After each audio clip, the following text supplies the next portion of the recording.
Happy Monday, everybody. Jumping on a live randomly per usual to answer some questions and talk about something. But I will wait for folks to show up because I didn't plan this. Good morning. Happy Monday. How are you guys doing? Hi, welcome. I wanted to talk to you guys about something that just kind of came to my head. I don't know how many of you, good morning. Let me know where you're coming from. If you've ever come to one of my lives before. I tend to not plan these. I'm sorry about my sporadic lives, but I was checking my bank account and I realized there was a charge for, I think it was like almost $70 in Connecticut. Nice. And I was like, hand in stone. One of my things that I do periodically to make sure that we're staying on budget and money isn't going where it doesn't need to go, is subscription services. Nowadays, so many things from Austin. Hey, I'll be there on book tour in March. And the reason why you're like, well, why are you talking about budget? I'm definitely not like a finance expert by any means, but I am someone that we do spend a lot of our money on food and staying healthy. And, I was telling my mom this, come on, it's tax season's coming along, right? End of the year, getting all my taxes together as a self-employed person. It's like it's kind of annoying. It's tedious, right? And I realized how much money we spent last year on food, right? My groceries are partially tax deductible because of my business. Like I wrote a cookbook last year, so a lot of that food was for work. But we do eat everything that I cook. Like there's no food that goes in the garbage, right? Hi. Anyway, when was it? September last year. Yeah, I'll be at the really quick. So I'll be at the Half Price Books on North Lamar on the 25th at 7 p.m. But I'll be announcing more details on my feed. So I hired a virtual assistant. The Castaway Kitchen has been a one-woman show for a very long time. And I've definitely outsourced some things, but I hired a part-time assistant last year because I needed help, and she's been wonderful, and she's made my business run more smoothly, and she helps me format things and just keep with consistency. Anyway, when I hired her, I was like, I have to offset the cost of hiring this person by getting rid of other things, right? Because I do feel like it's a luxury. And I found several $100s of things that were just going off on and subscription stuff. And if you look at nowadays, there's so many things that are subscription services and I think that businesses do it on purpose because they assume that you're going to sign up and then you're going to forget about it. And that's exactly what happens. So one of the things that I signed up for was massages. There's a Hand in Stone, kind of like a Massage Envy by my house. And of course, you can't just walk in and get one massage. And I signed up for it. And, the massages were kind of subpar. But I kept going because it was the closest thing to my house. And then after a while, I stopped going because I realized these massages suck. And I had to jump through hoops to cancel my subscription. There was no going on their website, cancel subscription. I had to fill out a form. I emailed it back. No one responded. I had to go in person. They gave me a letter. I signed it. And okay, great. And then I look at my account today and they've been charging me. They've still been charging me. They didn't cancel my subscription. So I had to call the manager. And it's one of those things where you have to wait on hold forever to get someone on the phone. And I told him, I'm like, it is super shady of your business. And unfortunately, that's just the way so many businesses operate right now, that you sign up for a service.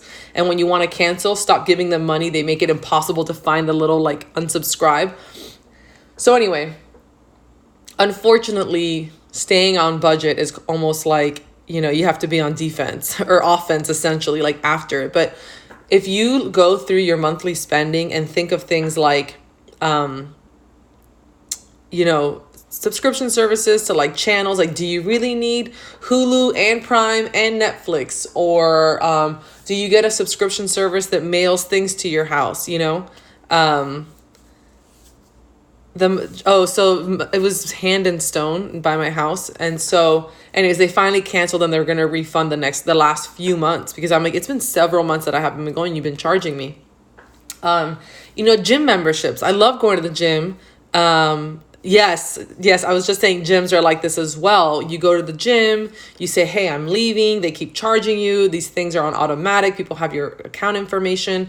And now with online banking, everything's just kind of happening on your account. And if you don't go through and look at the charges, things might get away from you. Like I canceled my Orange Theory and I know they're charging me on the 11th and then that's it. So I'm going to be looking out for that charge, right? Just little things like that as a business owner, like when you have a blog. So like having a blog isn't just having a web page. We have to pay for like all these apps, like the pins, all these little like, the recipe cards. And I have to constantly make sure I'm still using all of these services. And when I don't, I cancel them. I am on it. Like Adobe used to be, you just bought it and it was expensive, but it was a one-time purchase. You can no longer purchase Adobe products. They have to be on subscription, which I get it. I use them.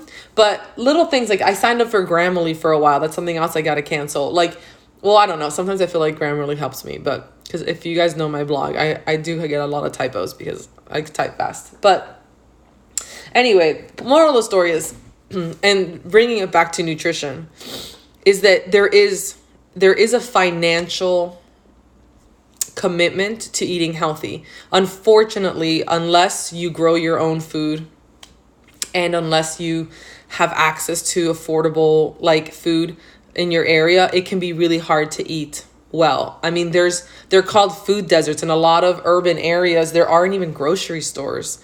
There's just like like mini marts and stuff like that where they barely even have fresh produce. It can be really expensive to get CSA boxes, or even things like Butcher Box can be out of some people's budget, right?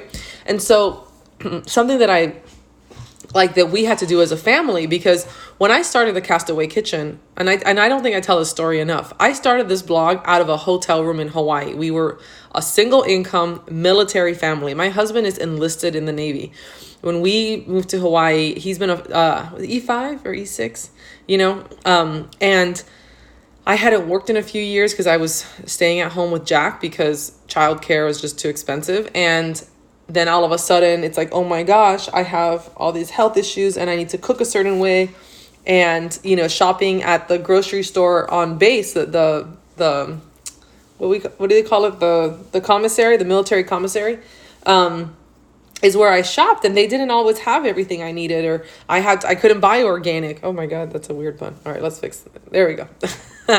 And I had to do the best that I could, and I didn't always buy everything organic, and I didn't always, get top of the line stuff. And it was little by little that I had to make these changes, and I had to adjust our spending.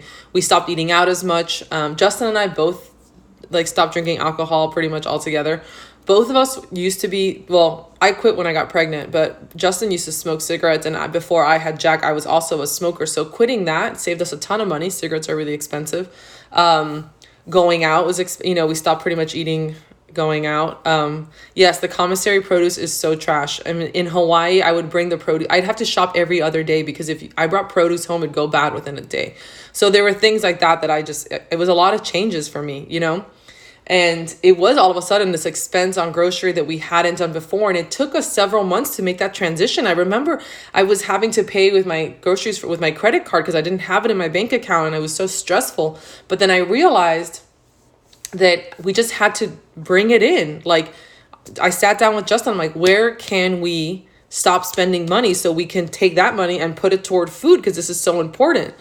And, we found it. We, like I said, traveling, we travel to see family, but we buy the cheaper tickets when we can, things like that. Right. No extra subscription stuff, no shopping or budget shopping. Right. Like if you guys know, when I shop, everyone always asks me, where's my clothes from? TJ Maxx, Ross, maybe Target if I'm feeling fancy, things like that. Like we're not fancy people. And I think that, being able to truly make spending the money that we do have coming in on food has been a big change for us. But I was thinking the other day, how much everything has changed because of that commitment to our health. Like no one in this house is on a prescription medicine. We don't buy no one is on medication. We don't spend money on doctor's visits or things like that.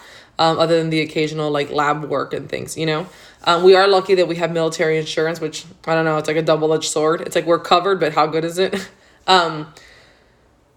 But it has been a big change, and but I don't regret it. You know, sometimes I'm like, man, I wish we had a little extra to, like, you know, like we have a wedding coming up for my cousin, and instead of buying a dress, because it's a black tie event, I actually rented it from Rent the Runway, right? And I signed up with had a sale, and so I got a dress for like $60 for this wedding, for this event, you know, things like that. Also, you know, I have built my business around this. So we went from being a single income military family, like only living off my husband's income, to now being a dual income family, because of my business, which has been great for us because now we can save money. Now we can travel. You know, we're building a house, which is really exciting. I mean, Justin's going to be 40 this year. I'm 35 this year. And we're just doing these things now. But the point is that, like, I always tell like my mom, like, I'm really good at being broke. Like, which, I mean, I don't want to be broke, obviously. I think, you know, Danica Brishna talks a lot about this. You have to kind of manifest what you want. But when I started getting healthy, when I had to make the changes in my life, we weren't, like, it wasn't, you know, spending money on any specialty items, and just doing the best that we could. And, you know, before I even started making any kind of income from my business, I got a lot of freebies, like food, right? And I remember things like Tin Star ghee. They used to send me ghee all the time, or certain protein powders and products. And I still get some samples, but I think sometimes people assume that they need these specialty products to be successful in eating healthy. And the truth is that you don't. If you can buy ground beef and cabbage and like celery and onions, like, you can eat healthy, you know, you can eat better. I think the cooking fats are definitely some of the more expensive things, but things have changed so much. Even in the last 5 years, when I first started, like, none of these products were available at the regular grocery store. Walmart carries grass-fed ghee and duck fat, right? What? Like, that's amazing. That means that bigger corporations are hearing our call, are realizing that this is where people want to spend their money, and they're making it accessible. You know, even when Primal Kitchen, which I love that brand, and they were bought by Heinz, people got a little angry. They thought, you know, and I fully supported that move, because I think that if they continue to make the product with the same integrity, their distribution and process is so big, it brings the price down. So now you can find Primal Kitchen products, you know, in Safeway and in Walmart, and they're much lower priced. When I remember the first time I saw Primal Kitchen mayo at the store in Hawaii at Whole Foods, it was $12. I was like, what?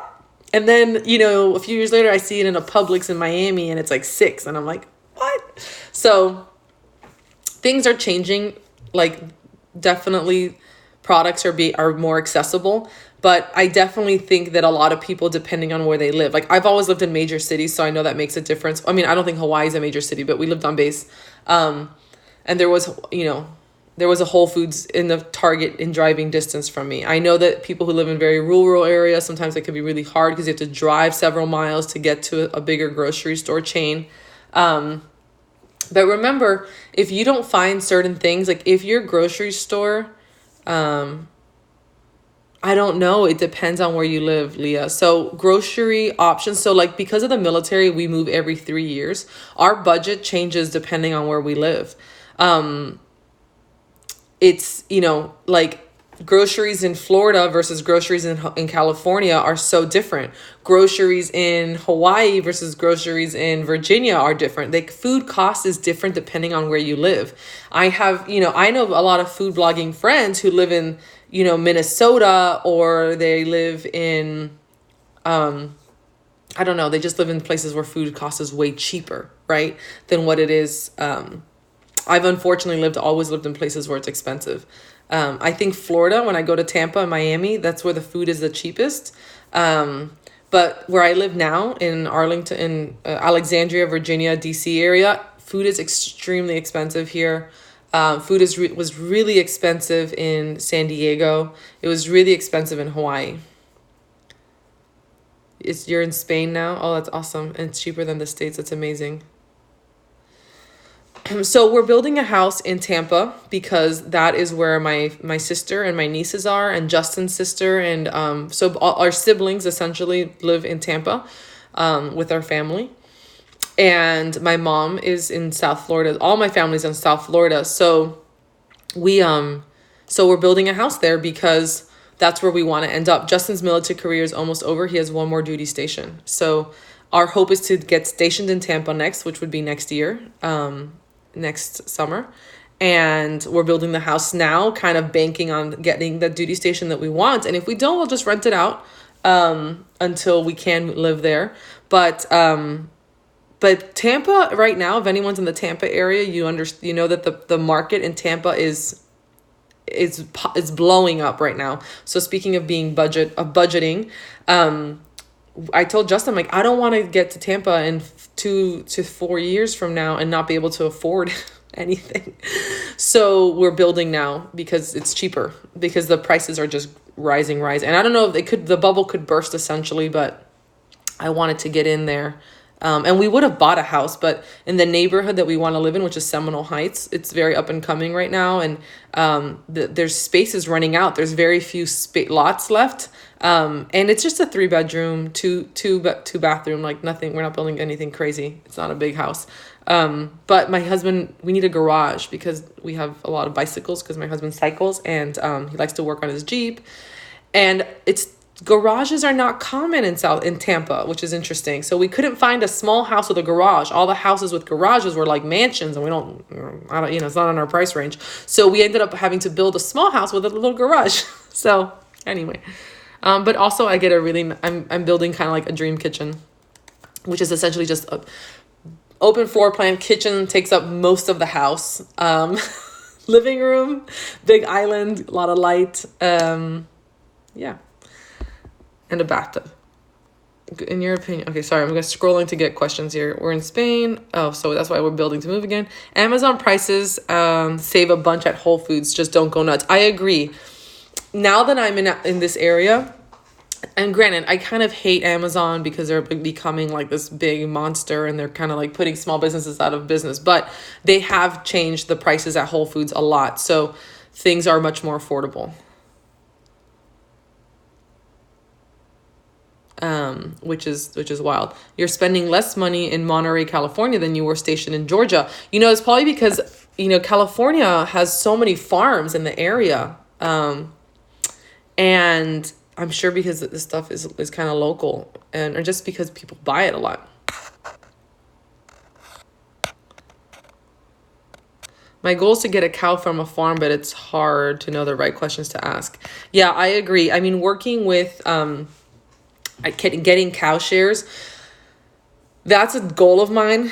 I don't have the space for a deep freeze right now. Like, we just don't. So we have a tiny garage, and it's filled with, we parked the car in there, but I do want, when we move to South Florida, to get a deep freeze. And I know that there's a lot of really good ranchers in the Ocala area, so hopefully I can get a local cow share. We were just there. You're totally right. We were in Seminole. Yeah. Tampa is popping right now. It is wild. So that's why we're getting in early before the prices go out of our range. Come to Canada. I hope so. So my book tour is going to be in March, and I will be going to Chicago. And I'm going to be presenting with Terry Turner at the Oak Brook Barnes & Noble. Then I'm going to be going to Denver, Colorado at the Tattered Cover, and Caroline Fassel of All of You Whole is going to be with me. In San Diego, I'll be at the Mira Mesa Barnes & Noble, and Christina Rice of Christina Rice Wellness is going to present with me. Then we are going to Austin at the Half Price Books on North Lamar, and Chef Michael, he was on MasterChef, and he does a lot of keto cooking. He'll be with me. And then we're going to do one last stop in Arlington, Virginia at the Clarendon Barnes & Noble, and Dana Monsees of Real Food with Dana will be presenting with me.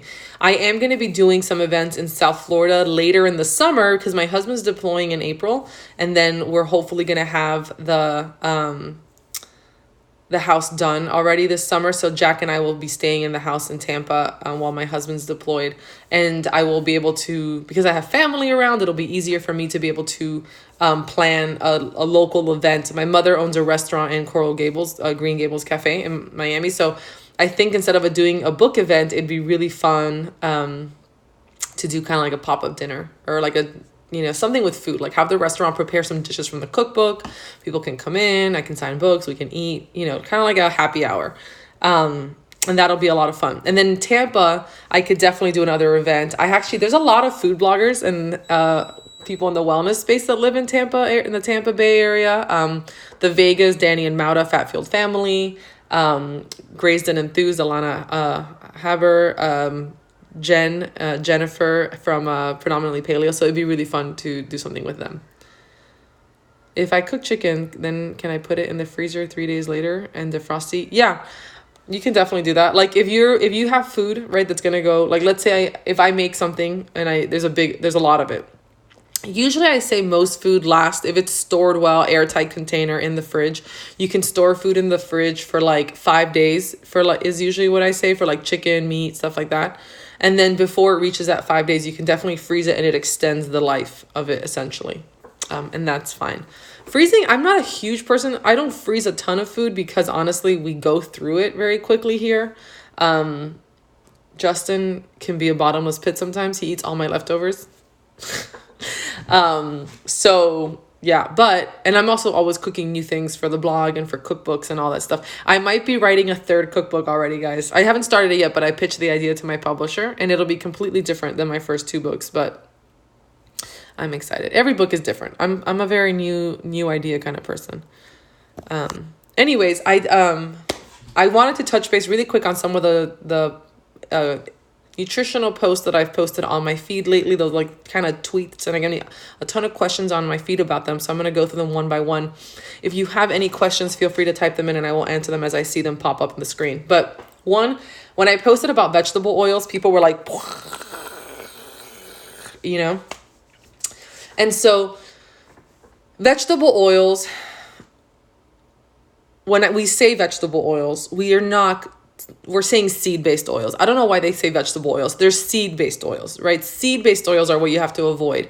Canola oil, corn oil, soybean oil, peanut oil, grapeseed oil. Those are all seed-based oils, right? And they're polyunsaturated fats, and they're really, they're not heat stable, and they're horrible for your body. Now, sunflower seed oil also is in that list of don't use. However, there is high oleic sunflower seed oil, which is supposed to be more monounsaturated fat than polyunsaturated fat. But I don't know how they do that. And so I'm a little bit like, I would maybe use it, but not for cooking. Like I know Tessa Mays uses it in their salad dressing, so that would be fine because you're not heating it,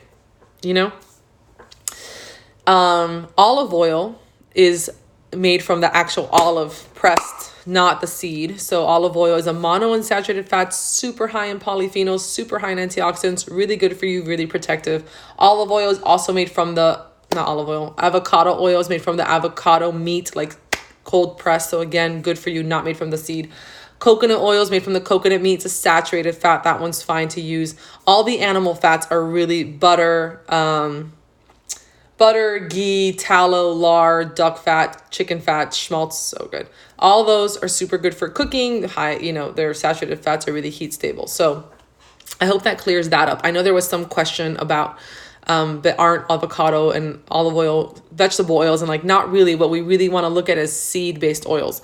And the seed-based oils, it's not just because they're polyunsaturated fats, high in omega-6, which are inflammatory, but they go rancid. They create free radicals, which are molecules with an unstable outer shell, and so electron in the outer shell, which makes the body like kind of freak out, and they can mess with your mitochondria and stuff. So it's like poison to our bodies essentially. They're also just made using really harsh like extraction, and even if you look at like how they store, so like canola oil and these huge monocrop like industrial oils that they make, they're actually stored in like tankers, like out in to the ocean, and like they're apparently like there can be mold. It's just gross. Like you don't want to, like if you Google like how they make canola oil, what? Just stick to things that like nature. What's the other one I posted? I talked about blood sugar regulation. I got a lot of people, type 1 diabetics, being like, well, not a lot. A lot of people are like, yeah, hooray. And some people are like, I don't know if this applies to type 1 diabetics. And this is the thing with when it comes to managing food with blood sugar, whether your pancreas works or not, if your pancreas does not create insulin and you need to take insulin, think about it this way. You don't want your body pumping out tons of insulin all the time. That's bad, right? Insulin's inflammatory. Insulin can make you gain weight. It can cause a lot of issues. So if you are taking insulin. So the idea with, even if you're a type 1, is that if you can work with your doctor to eat in a way where you would need to reduce your insulin dose, that would be considered a good thing, right? However, of course, because you need to take insulin if you're a type 1 diabetic, I would only do this with your doctor. I would never lower your dose without talking to your doctor. So that's really important. However, as preventative medicine, which unfortunately in this country we do not practice, everyone needs to be aware of blood sugar regulation, because we think, oh, blood sugar regulation, who cares? It's only for people who have type 2 or type 1 diabetes. No, it's for everybody, because chronically high insulin insulin is super bad for you, but chronically high blood sugar, which causes chronically high insulin, is bad for everybody. And unfortunately, the standard American diet, we are eating foods that are inflammatory, and that are refined, like refined foods, refined grains, refined carbohydrates, refined sugars. It's just this mega dose that our body isn't like assimilated. Like it doesn't occur in nature naturally. And so our body can't handle it, and hence the response. And so we've kind of normalized this, but it's not normal. And that's why a lot of people, think about how many people used to have metabolic disorders and how many people have metabolic disorders right now, you know?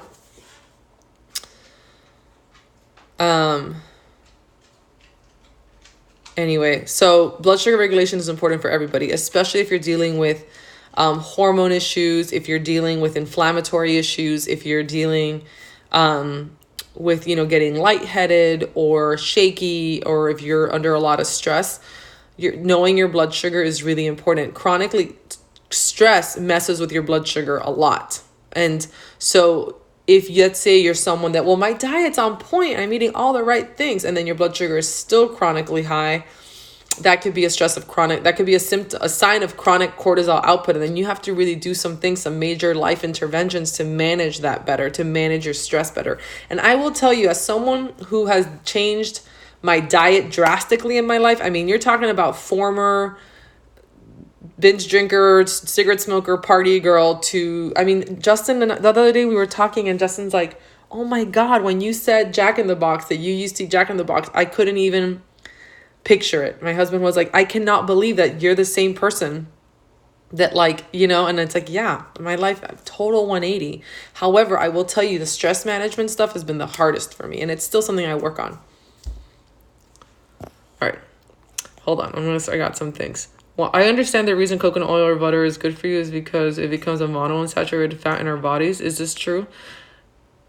Coconut oil and butter are saturated fats. Saturated fats don't become monounsaturated fats, but saturated fats aren't bad for us, period. They're not inflammatory. Saturated fats are not the devil. We need saturated fats. Saturated fats actually create our sex hormones, among other things. So saturated fat is not the enemy. Is ghee considered dairy? Yes. So ghee is considered dairy because it comes from butter. We just can't and butter comes from a cow. So ghee is clarified butter, which is cooked. And so the milk solids are strained out. So essentially a really good ghee that's properly made is supposed to be casein and lactose free. So that means that a lot of people who react to other dairy products can consume ghee safely, which is, I'm one of those people. Till this day, I can do goat butter and I can do ghee by the spoonful. But the minute I have some regular Kerrygold grass-fed butter, I start getting itchy. I get psoriasis, eczema, I'm not exactly sure, but flaky stuff around my hairline. Same thing happens when I eat cheese. And of course, I've become more and more tolerant over the years. So sometimes I do have regular butter or do have hard cheeses and I'm okay. But I use ghee in my recipes sometimes because I think it's a great, it's really high in MCTs, vitamins A, D, K, lots of great fat soluble vitamins in grass-fed ghee and butter. And because more people tolerate ghee better than butter, I use it in my cooking. However, there's always a substitution. Because ghee is a saturated fat, you can use coconut oil 1-for-1. You can use lard. You can use tallow 1-for-1. So that's that. I'm type 1 diabetic, and I started following AIP, and most of my carbs come from veggies, and I take about 1/4 of the insulin I used to, and I've managed to lose 82 pounds. Holy shit. That's amazing. That's amazing. That's amazing. I love hearing stories like this because I love hearing stories. Thank you for sharing that. That's amazing. Yes, type 1 diabetes is an autoimmune disease, so following AIP can definitely help. Carbs are not the devil, and even eating carbs from vegetables, you can reduce your insulin take. And I love hearing stories like that because it shows that the power of real food, because you're eating carbs that your body knows what to do with. And I love that, yes, that message. And it's so hard. And like, I'm not a doctor. Like, even as an NTP, if I have a client that comes to me that's taking insulin prescription from a doctor, I am not going to mess with that dosage, but I will help you change your diet so you can work with your doctor to lower your dose. And that's a beautiful thing. So thank you for sharing. Hold on. What do we do if we are allergic to all fish? How do we get omega-3? Oh, that's sad. Let me think. So unfortunately, there is some algae that has omega-3, although I read somewhere that there's something there that might not be good for you in that. So maybe like there's an algae supplement. Unfortunately, the plant-based sources of omega, like they're not that your body doesn't use them, your body just uses less of them, right? So all omegas, essentially, especially in nuts like hemp seeds, chia seeds, walnuts, right? Flaxseed. You see all these things. Oh, omega flax oil, omega this oil. Yes, they have omega-3, but they also have omega-6. Also, because in these plant-based sources, these seeds specifically that have omega-6 and omega-3, it's in the ALA, which is like the mother form. So your body has to convert it to EPA and DHA, which it can use to make the prostaglandins. And unfortunately, our body doesn't convert all of it. It only converts, I think, like depending on the person. Some people convert 5%, some people up to 20%. So you would need to consume more to get what you need, if that makes sense.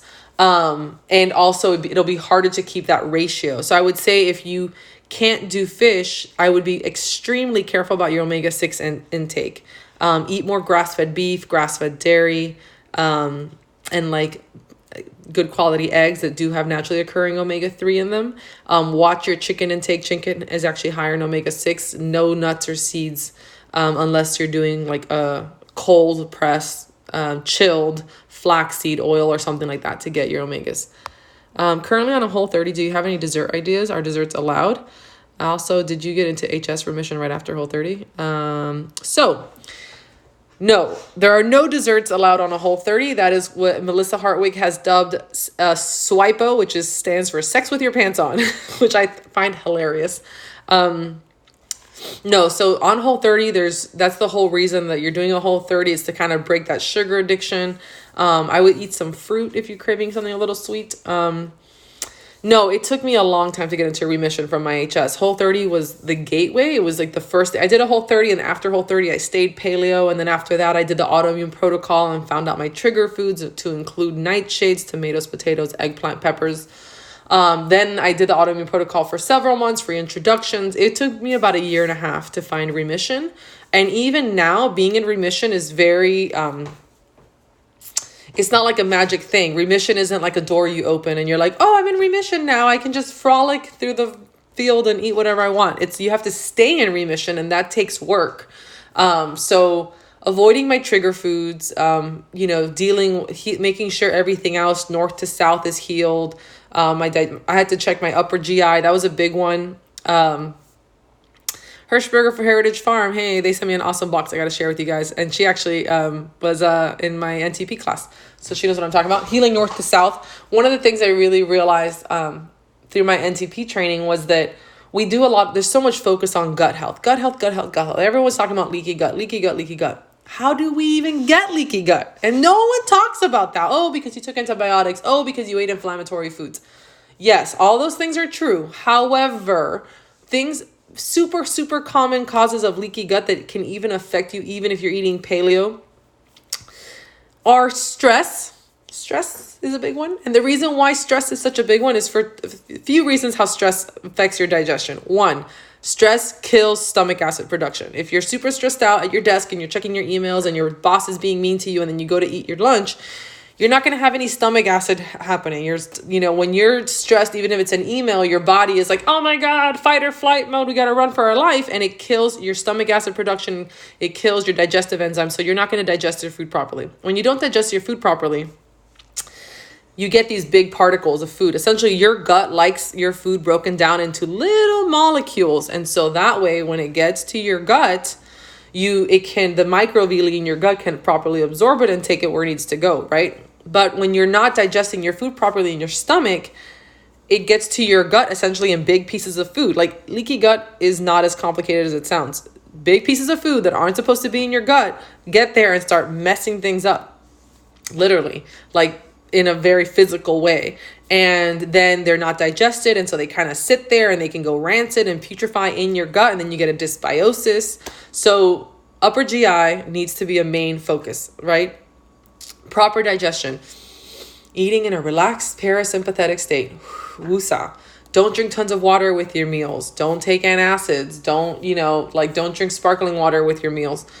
But stress is a big one. Second, stress in general, just actual stress causes like leaky gut because there's a secretory hormone. I forgot what it's called, but literally weakens your gut lining when you're stressed out, and that can cause leaky gut.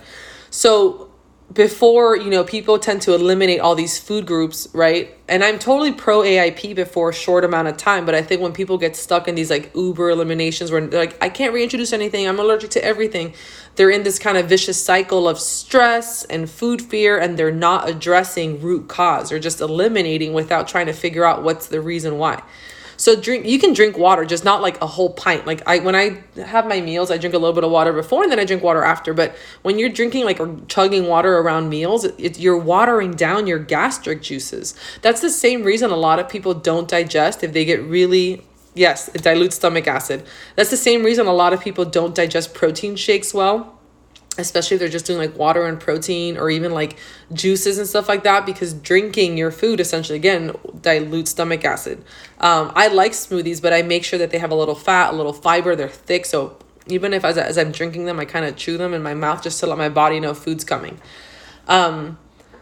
So for me, I feel it's like one of those simple steps that's completely looked over is like that first step of like, relax, digest, and then we can deal with the gut. But people are kind of forgetting this part and then going straight to the gut and being like, no. And even with SIBO, like SIBO's become really popular now. I had to deal with it. But again, I see people saying that they get recurring SIBO. It's like this chronic thing. I'm like, no. The reason why you even get SIBO, again, there has to be a reason why you got it. And it wasn't just your food choices. It was because your digestion. So your upper GI is letting pathogens, H. pylori. Your stomach should be so acidic. It's like kill all the things and bacteria and other pathogens that you can be ingesting because, we live in a world with other things. Like the buck stops here. Stomach acid is like the big filter of making sure that you don't get any bad bugs going to your gut. But unfortunately, we take Tums, we take Prilosec, we take antacids, we take all these things because that's what doctors tell us to do, and we have acid reflux, and then it kills our stomach acid.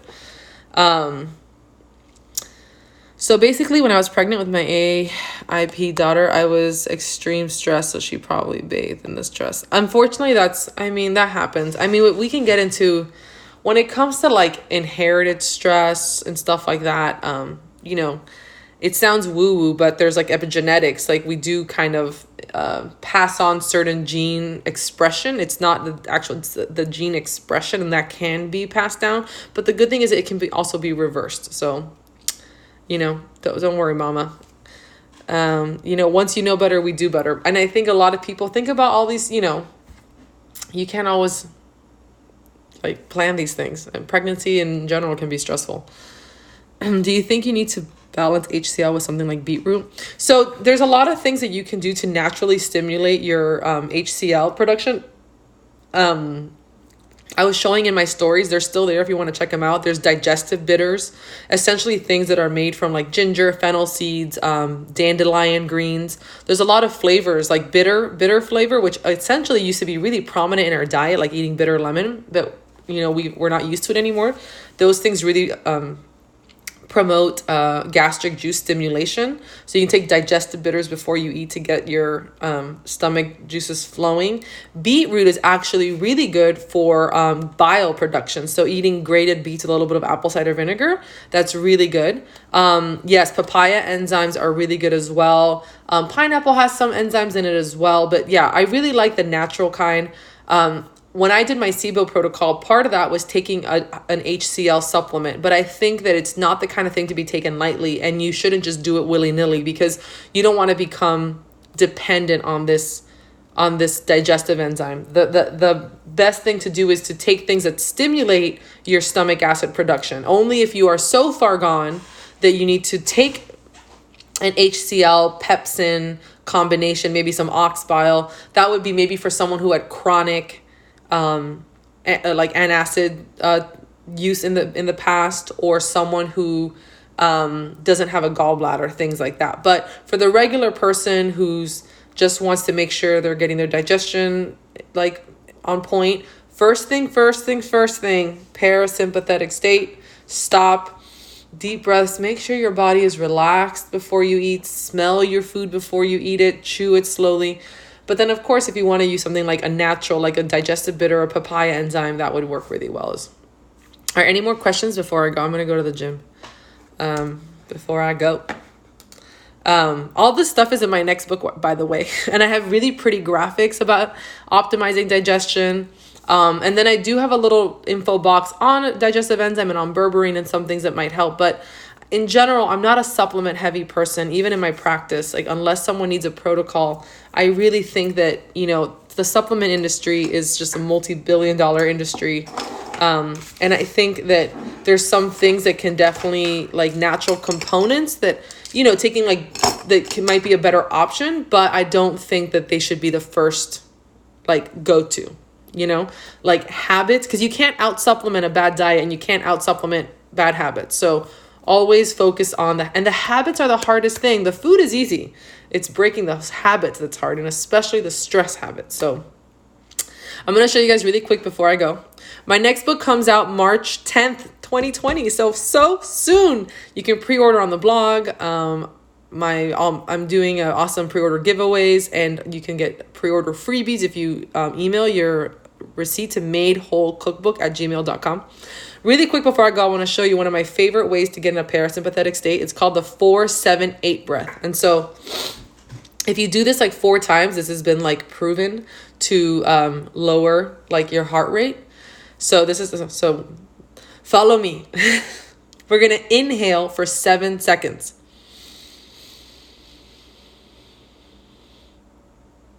Hold it for 4. And then shh.